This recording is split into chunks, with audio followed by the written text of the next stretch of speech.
c'est né évidemment en réaction à toutes les mesures liberticides et totalitaires qu'on a subies avec le Covid.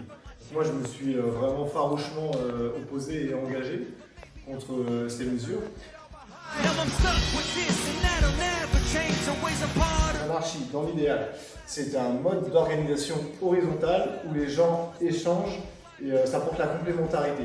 Voilà, mais sans institutions qui se mettent entre les individus, qui leur disent quoi faire et qui a un pouvoir sur eux évidemment. Dans la mythologie grecque, Prométhée c'est un fils de Titan au même titre que Zeus et sa fratrie, donc la génération des Olympiens. Donc c'est un cousin de Zeus. Les hommes absurdes, du coup, ce sont des hommes qui, comme Sisyphe, comme Prométhée, comme je disais tout à l'heure, voilà, n'en font qu'à leur tête. Les autorités, si elles sont mal incarnées, ils ne les écoutent pas, ils ne les respectent pas, ils font que ce qu'ils estiment juste. Andrea vient de Andros l'homme.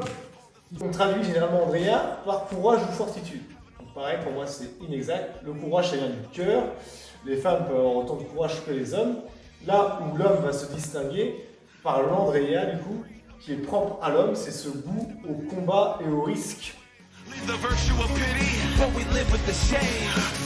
Par exemple, il y a aussi ce mythe du vegan faible et carencé. Le véganisme, la liberté pour les animaux, le refus de leur exploitation. Mais voilà, aujourd'hui, je pense au bio des vaches. Et donc ça valide tout, ça se met pas sur une balance, c'est comme ça. D'un côté, mon plaisir, mon bien-être, ce qu'on veut, mes souvenirs.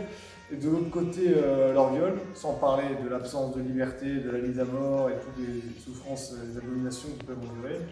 Ça se met pas sur une balance. Donc pour moi, aujourd'hui, il n'y a plus de doute possible. C'est ce que je disais à cette personne, c'est qu'il faut trouver la bonne source de motivation, la bonne source d'intention.